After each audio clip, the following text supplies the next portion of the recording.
আসসালামু আলাইকুম, সবাইকে স্বাগতম। আমি আমিন আছি আপনাদের সাথে। আপনারা নিশ্চয়ই দেখতে পাচ্ছেন যে আমার কিবোর্ডের যে ব্যাকগ্রাউন্ডে একটি মেয়ে ডান্স করছে সেটা কিন্তু আমি আমার এই ব্যাকগ্রাউন্ডে সেট করেছি। এভাবে কিন্তু খুব সহজেই আপনার প্রিয়জনের যে কোনো ফটো আপনার ব্যাকগ্রাউন্ডে সেট করে, অর্থাৎ কিবোর্ডের ব্যাকগ্রাউন্ডে সেট করে আপনার কিবোর্ডটাকে আরও আকর্ষণীয় করে তুলতে পারেন।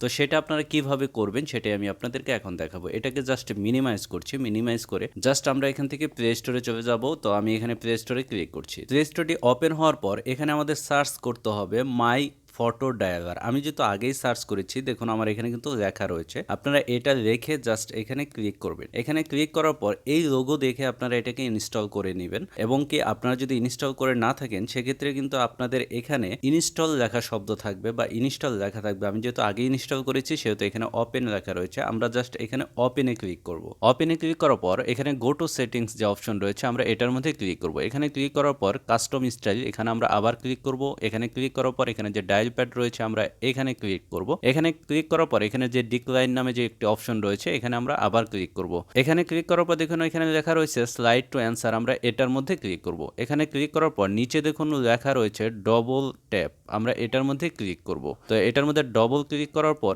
এখানে আমরা আবার ক্লিক করব। এখানে ক্লিক করার পর এখানে ওকে দিয়ে দিব। ওকে দেওয়ার পর এখানে যে পারমিশন চাচ্ছে আমরা সবগুলো ক্রমান্বয়ে পারমিশন দিয়ে দিব। তো আমি এখানে ক্রমান্বয়ে সবগুলো পারমিশন দিয়ে দিচ্ছি। এখানে জাস্ট আপনারা অ্যালাউ করে দিবেন, আবার নিচেরটা অ্যালাউ করে দিবেন, আবার নিচেরটা পারমিশন করে দিবেন বা অ্যালাউ করে দিবেন। অ্যালাউ করে দেওয়ার পর এখান থেকে আপনারা ব্যাকে চলে আসবেন। ব্যাকে চলে আসার পর আপনাকে এরকম একটি থিমস শো করবে, একটু ওয়েট করবেন। যেহেতু এটা ফ্রি ভার্সন একটি অ্যাড আসতে পারে, তো আমরা অ্যাডের জন্য একটু ওয়েট করছি। তো আমরা এখান থেকে আবারও ব্যাকে চলে যাব। ব্যাকে যাওয়ার পর এখানে দেখুন ডায়াল প্যাডে নামে যে একটি অপশন রয়েছে বা যে ডায়ালারটা রয়েছে আমরা এটার মধ্যে ক্লিক করব। এটার মধ্যে ক্লিক করার পর আমাদের সেই কাঙ্ক্ষিত জায়গায় এসে পৌঁছে যাব, এবং এখানে দেখুন কাস্টম ব্যাকগ্রাউন্ড হেয়ার, অর্থাৎ আমরা এখানে আবার ক্লিক করব। এখানে ক্লিক করে আবারও আমরা আরেকটি সেটিংসে ঢোকার চেষ্টা করব। আবারও এখানেই ক্লিক করব। ক্লিক করে দেখুন আমাদের সেই কাঙ্ক্ষিত দুটি অপশন পেয়ে গিয়েছে। একটি হলো ব্যাকগ্রাউন্ড, আরেকটি হলো কিপ্যাড ইফেক্ট। অর্থাৎ আমরা যদি কিপ্যাড ইফেক্টে যদি ক্লিক করি, ক্লিক করার পর আপনার যে কিপ্যাডটা রয়েছে সেটার বিভিন্ন থিমস আপনারা চুজ করতে পারবেন। যেমন ধরেন এখানে অনেক থিমস রয়েছে বা অনেক কালারের কিবোর্ড রয়েছে, আপনি যেটা ইচ্ছা সেটা আপনারা এখান থেকে চুজ করতে পারবেন। তো আমি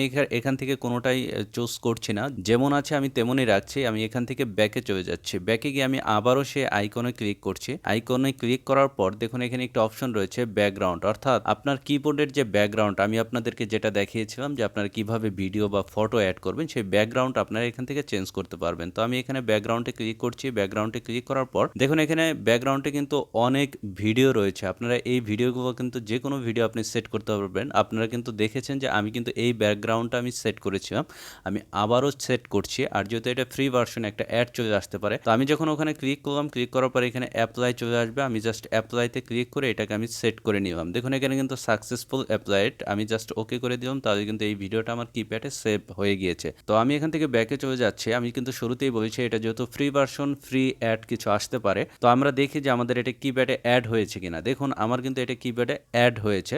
তো আমি এখন বলবো যে আমরা কিভাবে খুব সহজে আমাদের ফটো বা আমাদের ভিডিও কিভাবে অ্যাড করতে পারবো। আর আমরা নিজস্ব কোনো ভিডিও অ্যাড করতে পারবো না, আমরা যে কোনো ফটো অ্যাড করতে পারবো। তো সেই ফটোটাই কিভাবে অ্যাড করবো সেটাই আমি এখন আপনাদেরকে দেখাবো। আবারও সেই আইকনে আমরা ক্লিক করব। এই আইকনে ক্লিক করার পর আমরা সরাসরি ব্যাকগ্রাউন্ড যে অপশন রয়েছে আমরা এটার মধ্যে ক্লিক করব। এখানে দেখুন পিক ইমেজ নামে একটা অপশন রয়েছে, আমরা এটার মধ্যে ক্লিক করব। তো আমি পিক ইমেজে ক্লিক করছি। ওটার মধ্যে ক্লিক করার পর এখানে দেখুন পিক ইমেজ নামে একটা অপশন রয়েছে, আমরা এটার মধ্যে ক্লিক করব। আর এটার মধ্যে ক্লিক করার পর আপনাকে আপনার সরাসরি গ্যালারিতে নিয়ে যাবে, আর গ্যালারি থেকে আপনি যে কোনো ফটো পছন্দ করে আপনি দিতে পারেন। আর এখান থেকে আমি এই ফটোটা পছন্দ করে দিচ্ছি, বাবল কিবোর্ডের একটি ফটো। আমি জাস্ট এটার মধ্যে ক্লিক করব। এটার মধ্যে ক্লিক করার পর আপনার এখান থেকে যে সাইজ আপনি নিতে চান সেই সাইজে নিতে পারেন। আমি জাস্ট একটি কার্টুনের ফটো নিচ্ছি, আপনি আপনার গ্যালারি থেকে আপনার প্রিয়জনের বা আপনার নিজের ফটোও দিতে পারেন।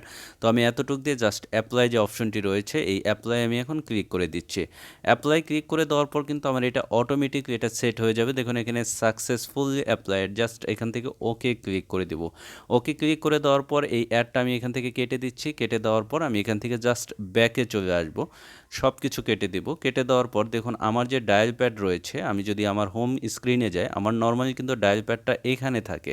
এটা আমার ফোনের ডায়াল প্যাড, আমি জাস্ট এটাকে ধরে এখান থেকে সরিয়ে দিচ্ছি। সরিয়ে দিয়ে আমি যে ডায়াল প্যাড সফটওয়্যারটা ইনস্টল করেছি বা এতক্ষণ কাজ করেছি, আমি এটাকে চেপে ধরে জাস্ট আমাদের হোম স্ক্রিনে নিয়ে আসবো। হোম স্ক্রিনে নিয়ে আসার পর আমি যদি এখন কাউকে কল দিতে চাই, দেখুন আমি যদি এটার মধ্যে ক্লিক করি, এটার মধ্যে ক্লিক করার পর এই ডায়াল প্যাডটা কিন্তু আমি এতক্ষণ পরে আপনাদেরকে কাজ করে দেখালাম, বা আপনি এটা খুব সহজে আপনার ফোনে ইনস্টল করতে পারেন। এখানে যদি আমি ডায়াল প্যাডে ক্লিক করি, দেখুন আমার ফটোটা কিন্তু রয়েছে, থিমস আমার যে কিবোর্ডটা ছিল সেটাই কিন্তু রয়ে গিয়েছে। তো এখানে আপনি যে কোনো ফটো অ্যাড করতে পারেন বা ওখান থেকে যে কোনো মেয়েদের ভিডিও আপনি অ্যাড করতে পারেন। তো এভাবে খুব সহজে আপনার কিবোর্ডটা আপনার মনের মতো করে সাজিয়ে নিতে পারেন। তো আজকের ভিডিওটি এই পর্যন্তই। যদি ভিডিওটি ভালো লাগে তাহলে আমার চ্যানেলটি সাবস্ক্রাইব করুন।